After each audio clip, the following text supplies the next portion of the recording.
So let's go. I can't go, it's red. This is not Germany, this is America. Oh, hallelujah, those rules. Lei, mandami subito l'aria condizionata. I also have Daisy. Bro, mandami l'aria condizionata. I got Daisy on top of. The roads literally look like Spaghetti Junction. I mean, just check this out on SatNav. And like, if you go wrong and you commit the time of when we're going to be getting home. Why is it freezing inside?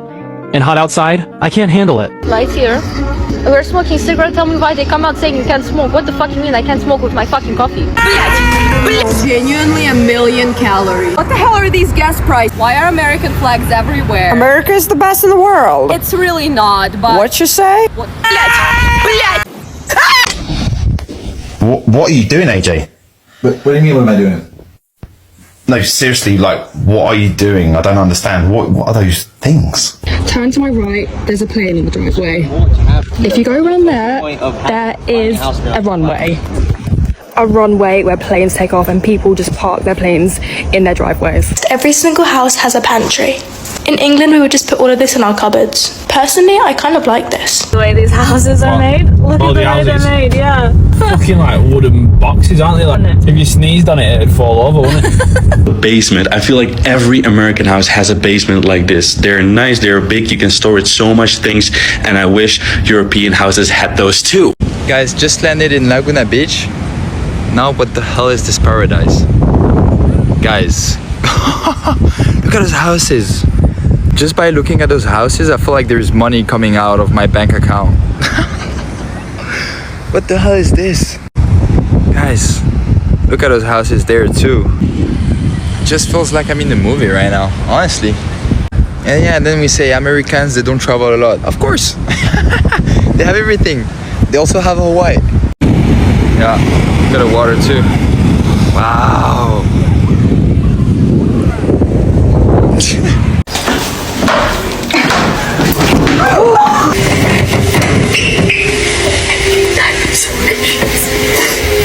How? Just turn the handle out. Yeah, scheiße, fuck. What was that? This is the ice cream here, bro. What the heck? The cops wear shorts over here? Yeah, it's summer.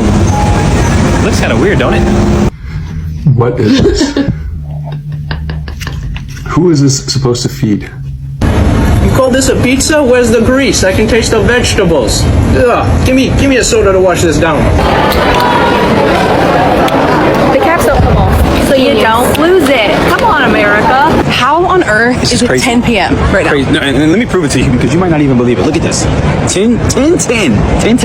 Landry just asked for cheese and she ordered vole formaggio.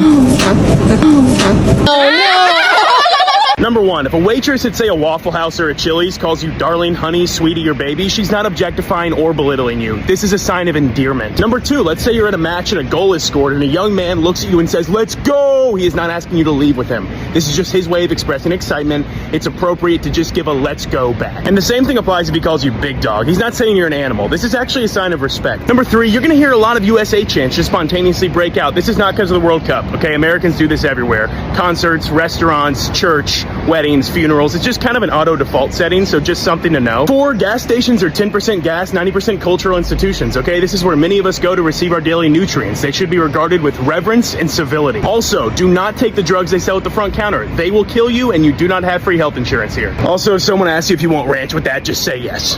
Just say yes. They came to America expecting one thing, but they left with a completely different perspective.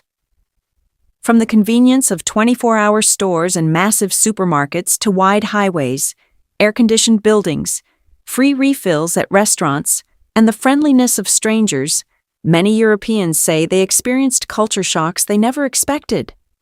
For some, it wasn't just the size of everything. It was how convenient daily life felt. Others were surprised by the variety of food, the road trips, national parks, and the energy of American cities. After returning home, many admitted they missed aspects of life in the U.S. more than they ever imagined. Of course, every traveler's experience is different, but these unexpected culture shocks have sparked countless conversations online about what makes America unique. What do you think is America's biggest culture shock? Let us know in the comments, And don't forget to like, subscribe, and turn on notifications for more fascinating reactions from around the world. What's some 4th of July culture shocks as a British international student? In America, American flags are everywhere all year round, but on 4th of July, it's a different level, and absolutely everything is American themed, even down to the plates. Another shock was the sheer amount of boats out on the water. I'd never seen so many in one place before, and everyone tied multiple together to create little islands. In England, we have Bonfire Night, where it's pretty common to see fireworks, but to nowhere near the same extent as 4th of July. If you looked up over the lake, you could see at least 10 separate firework displays. Why do Americans do that? Some things seem completely unnecessary, some things seem strange, and some things I may have judged a little bit, but now I can't imagine living without them. So let's talk about 10 American house things that completely surprised this Slavic mom. Number 1, the dryer, my favorite family member. Can we just start with the dryer? Back home in Ukraine, laundry wasn't chore. It was a lifestyle. We had clothes hanging everywhere. Chairs, radiators, doors, balconies. The entire apartment looked like a clothing store after a tornado. Now I put wet clothes inside this magical box, and 1 hour later they are warm, fluffy, and ready to wear. As a toddler mom, this machine is basically my co-parent. My son somehow gets dirty 5 minutes after bath, and I don't even know how. I literally pray to my dryer. Not with a real prayer, I just stand there staring at it like it's some kind of laundry, withered, and whispering, please don't stop working. I can't go back to the old days. Some days I run the dryer so many times, I'm worried if it deserves a Mother's Day gift. Number 2, the refrigerator is bigger than my first apartment. American refrigerators are huge. I remember opening one for the first time and thinking, are people stocking livestock in here? Back home, we shopped constantly because there wasn't room for much. Now, I buy groceries for 2 weeks and still have space. Of course, I spent half my life opening the fridge and forgetting why I came there. Mom Bray is international. The refrigerator deserves another honorable mention because the culture shock didn't stop at one giant fridge. I discovered that a lot of Americans' families have 2 refrigerators. 2!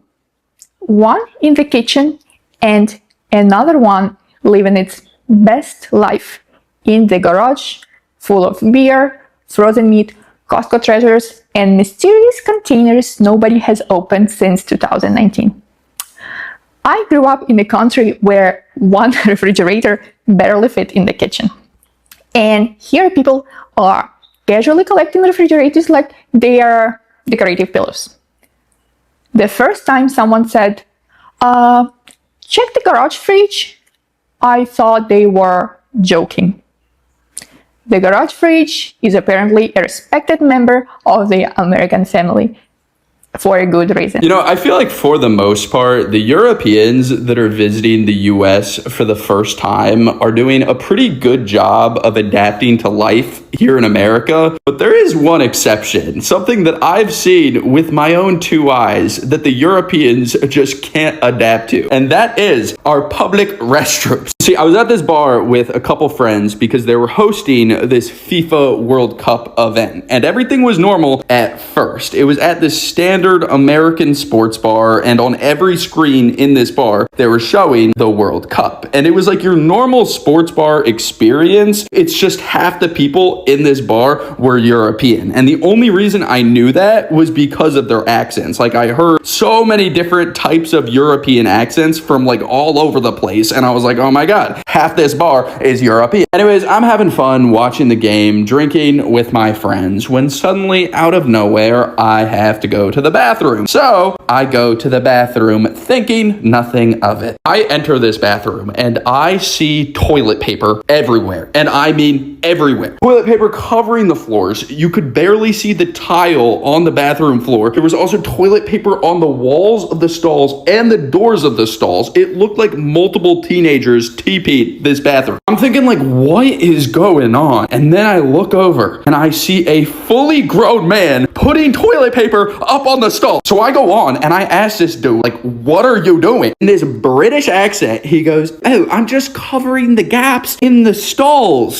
He goes on to be like, the gaps are just too big. It's just no privacy. I'm like gobsmacked at this point. Like, I'm just gawking at him in awe. I don't even say a word. I just do my business and I leave because what? This is why they charge you for toilet paper in Europe. They can't trust you with it.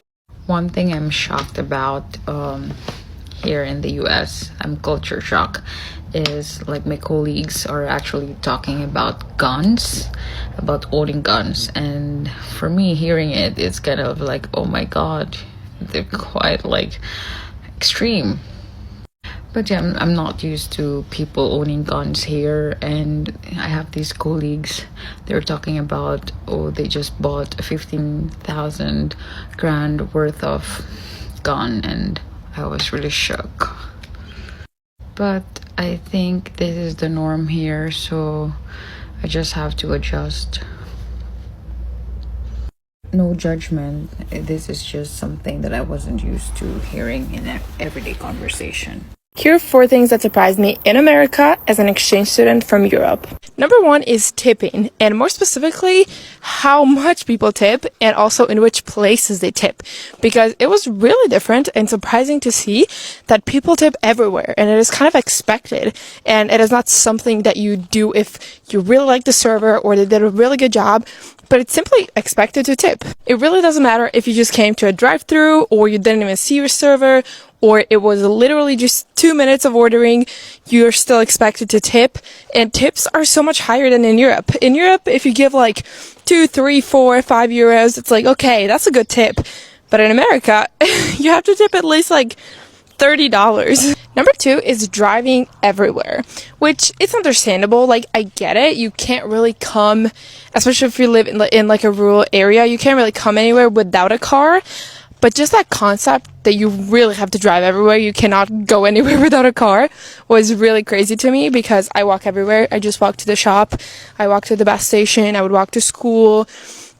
If I want to go anywhere, I just walk, or there's buses. I honestly think it's a bit of a downside because I think we get so much more activity and just movement throughout the day by walking everywhere, and I genuinely love it, and we spend so much more time outside and moving our bodies. So I was really missing that a lot in America, and even me and my sister, we would walk to places that were like 2 hours away just because we wanted to walk, because we like love walking and we're so used to that we would walk literally for like 2 hours. Number 3 is small talk. I've noticed a lot in America, a lot of people talk with small talk. They don't go into like deep conversations, and I like that sometimes, like in stores or when I meet people that I don't know.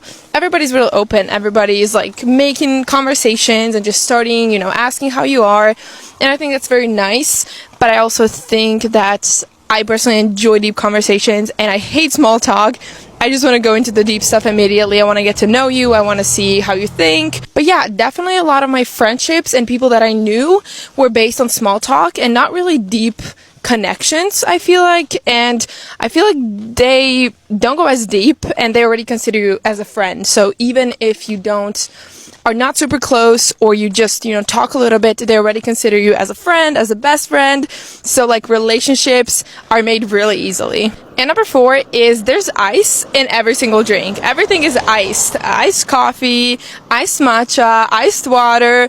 Everything is freezing. Everything has so much ice. So I would always order like, don't give me ice, please no ice. What was even more interesting about that whole thing is that they even have AC everywhere, so it's freezing cold. So I don't think I need more ice in my water. I don't think I need a cold drink, and I'm personally not a fan of cold drinks, but every room is cold. Like if you go to a restaurant, it's freezing.